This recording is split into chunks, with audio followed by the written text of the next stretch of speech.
putain. Ah, je crois que j'ai encore trop forcé sur le champomis. Oh, pourquoi y a ma tête qui tourne dans mon cerveau? T'es qui, toi?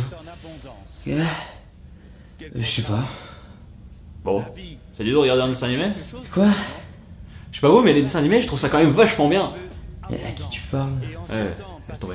Je fais partie de ces enfants qui ont grandi avec la télé, et comme beaucoup d'enfants de mon âge, ce machin carré nous intéressait pour quasiment une seule chose, ces dessins animés. Je veux dire, même si parfois je regardais des films ou des séries comme Kaamelott, la télé m'intéressait réellement pour ce qu'elle diffusait le matin ou l'après-midi. Le reste du temps, c'était chiant, ça parlait que de trucs que je comprenais pas. Chirac, Jean-Paul II, 118-218... Qu'est-ce que tu comprenais pas dans 118-218? De quoi ça parlait? Enfin, je veux dire, toutes les pubs, c'était des mecs en jogging à moustache, enfin... Qu'est-ce qui se passait quand on les appelait? Oui, allô? Oui, ce serait pour commander un beauf, s'il vous plaît. Enfin du coup, heureusement que les dessins animés étaient là, car qu'est-ce qu'on s'amusait devant, on s'ennuyait jamais et tout nous plaisait. Oui, c'est du sarcasme. Non, car j'ai l'impression que la plupart des gens oublient facilement comment on se faisait chier aussi. Combien de fois je me suis levé un matin dégoûté de me rendre compte qu'il passait que des dessins animés qui me plaisaient pas. Sauf que tu te retrouves à les regarder malgré tout. Parce que t'as besoin de regarder les dessins animés. Parce que t'es con. Et le dessin animé qu'on va regarder là, c'en était clairement un. Tous les samedis matins que j'ai passé sur France 3, regretté de pas m'être levé plus tôt pour regarder Scooby-Doo. C'était l'horreur. Ah, on va regarder Kodioko? Quoi?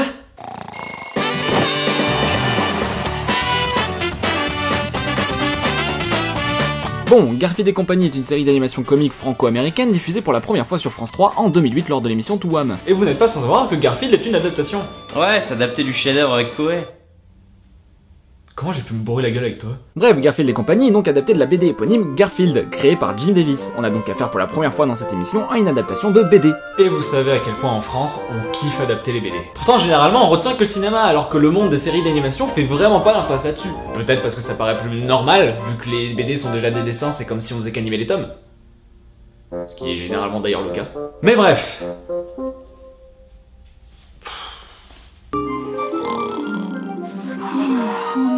Non, Naomi, je sais que les top modèles adorent les dessinateurs de BD.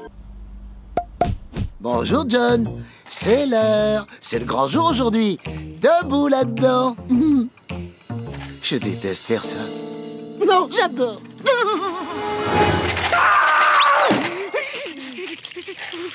Du coup, la raison pour laquelle Garfield a réveillé John au lieu que ce soit l'inverse pour une fois, c'est que c'est l'anniversaire de Garfield et John lui avait promis de faire des lasagnes pour l'occasion.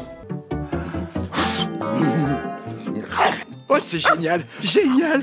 Je vais pouvoir ajouter ça à mon film Garfield et les lasagnes. Un film qui doit sûrement durer plus de 6 heures. Voilà, avec cette nouvelle séquence, ça me fait plus de 6 heures de film où on voit Garfield en train de manger des lasagnes. Non mais piquez pas mes vannes. C'est pour une réclamation. Un problème, Garfield? Ouais, du coup, le problème de Garfield, c'est que normalement, John fait une part de lasagne pour chaque année, et cette année, il a oublié d'en faire une. C'est si triste, putain. Je n'ai plus rien pour préparer une autre part de lasagne. Je fonce à l'épicerie. Je reviens tout de suite. Bref, ça semble plutôt clair que l'épisode va se concentrer sur John qui va essayer d'acheter les ingrédients pour pouvoir faire la dernière part de lasagne. Du coup, direction...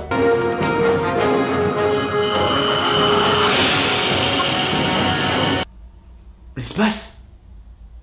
Quoi?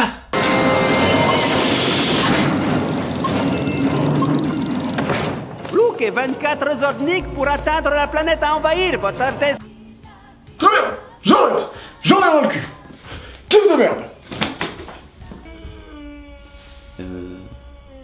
Ça va bien? Écoute, j'ai une mission de la plus haute importance pour vous.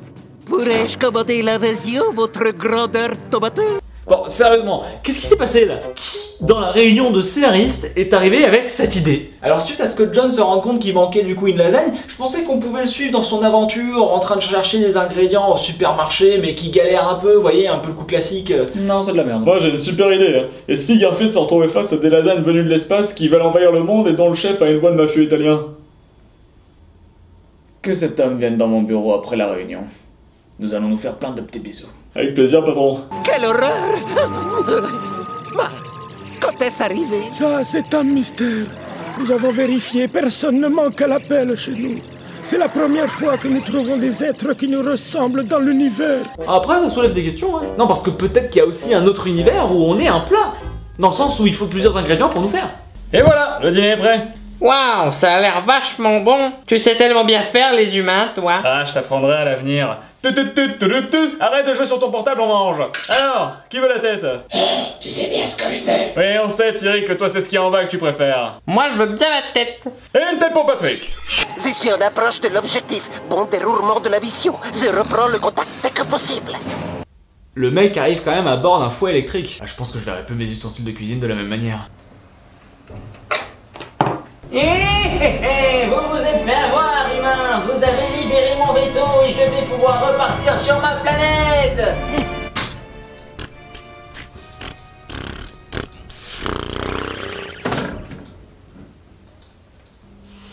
toute façon, je voulais me faire des pancakes. C'est de mesurer la puissance du cerveau d'une créature locale. L'appareil, hein, Dick? 0. Alors si Audi avait vraiment 0 d'intelligence, je pense qu'il se comporterait pas de la même manière. Écoutez monsieur, nous avons fait tous les tests sur votre chien et il semblerait que son intelligence ne dépasse pas 0. Ah, j'ai toujours su qu'il y avait un truc qui clochait avec lui. Du coup, après avoir mesuré l'intelligence d'Audi, la part de Jazan se rend auprès de Garfield pour pouvoir l'examiner. Mais ce dernier se réveille et confond la part de lasagne avec une vraie part de lasagne. Qu'est-ce que je raconte? Arrêtez! S'il vous plaît, non, ne me mangez pas! Hein? Vous avez pas entendu quelque chose?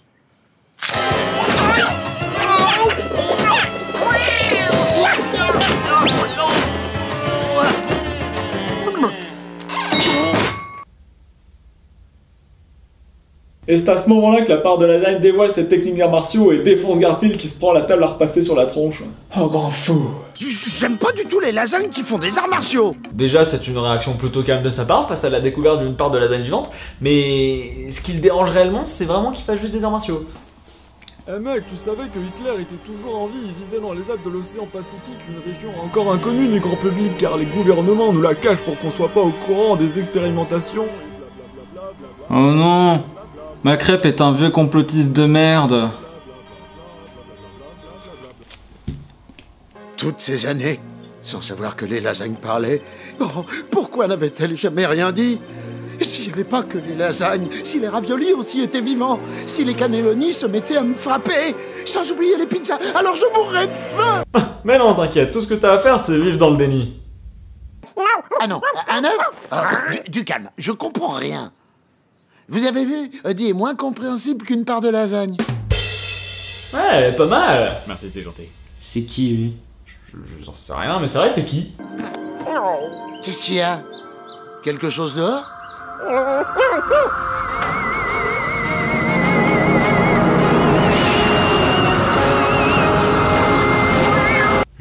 C'est à ce genre de moment, j'aimerais bien être le voisin. Oh là là, chérie, ça me manquait les barbecues, hein. J'ai vraiment bien fait de prendre des vacances.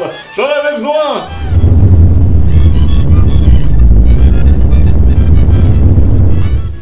Vraiment besoin.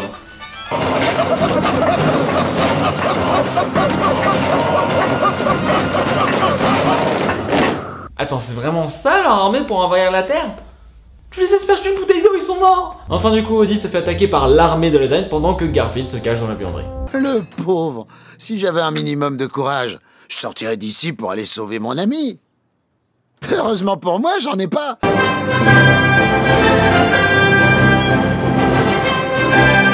Du coup, les lasagnes partent à la recherche de Garfield, mais finissent par tomber sur les vidéos d'anniversaire que John prenait.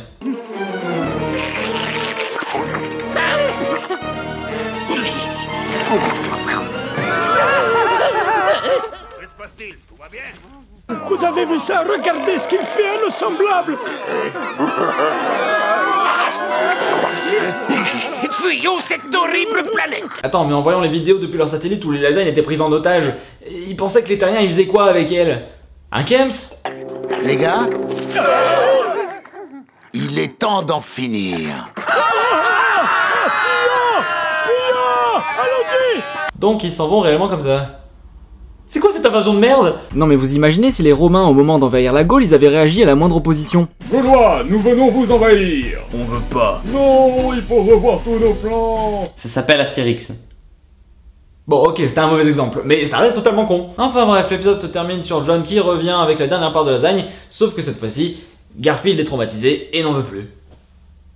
Enfin ça jusqu'au prochain épisode quoi. Et la suite? Au prochain épisode justement. C'était clairement pas ouf. Comme je laissais entendre au début de l'émission, Garfield et compagnie c'était pas un dessin animé que je regardais de bon cœur, c'est juste qu'il passait un moment de la matinée où il y avait quasiment plus que ça à regarder. Et si j'avais pas ma dose quotidienne de dessin animé, bah j'allais très bien. Mais j'étais con, bah je regardais quand même. Et c'est vrai que c'est un peu bizarre d'ailleurs, car je me souviens de pas réellement aimer ce dessin animé, et pourtant j'arrivais pas à en décrocher. J'aimais ne pas l'aimer.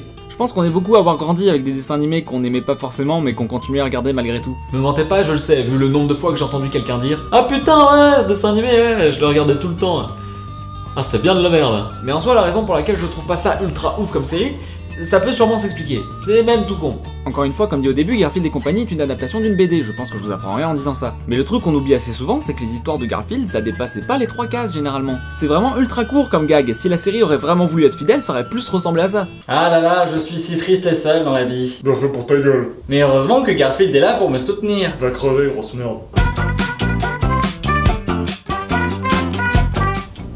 Et voilà le pilote. 6 mois de conception. Il est artiste. Alors c'est très bien Patrick, hein, mais je vous rappelle qu'on vend des stylos ici. Du coup, le problème avec Garfield, c'est que c'est pas adaptable de la même manière qu'un Tintin ou un Spirou, où les histoires sont déjà toutes faites. Bah c'est pareil pour Titeuf. C'est-à-dire? Mais y a pas d'histoire toute faite. Certes.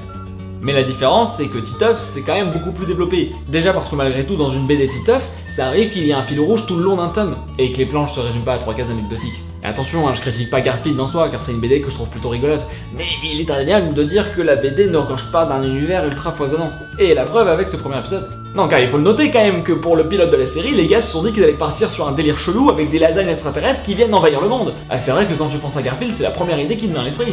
Ok, bienvenue à cette première réunion de brainstorming pour la série d'animation Gaston Lagaffe. Dites-moi vos idées. Alors j'imaginais la graffeuse géante mangeuse de rêve qui venait attaquer Gaston durant son sommeil. Pas mal, continuez.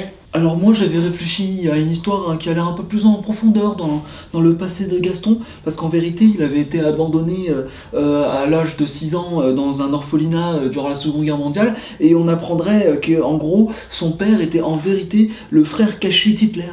C'est bien ça, une autre. Bah moi du coup je pensais à un épisode où il faisait des expériences un peu débiles au lieu de travailler et ça gênait ses collègues.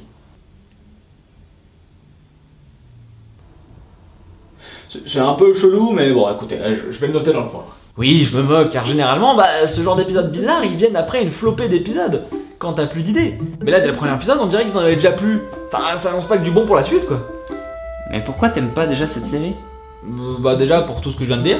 Ouais, et puis, bah, c'est pas très drôle, enfin, je trouve que les vannes font forcer, et puis c'est moche. Tu trouves? Ah bah oui, enfin là, faut vraiment pas avoir une super vue pour s'en rendre compte. C'est les mêmes dessins que la BD en 3D. Oui. Et c'est juste de la 3D à bas budget. Oui. Donc c'est une bonne adaptation d'un univers qui à la base peu développé. Oui. Donc ça va. Donc ça va. Mais au fait, j'ai toujours pas quitté. Bah moi non plus. Oui, c'est vrai. Et tu sais que je connais une méthode pour y remédier à ça. Ah ouais? Ouais. Ah. Ça c'est pour Koyoko.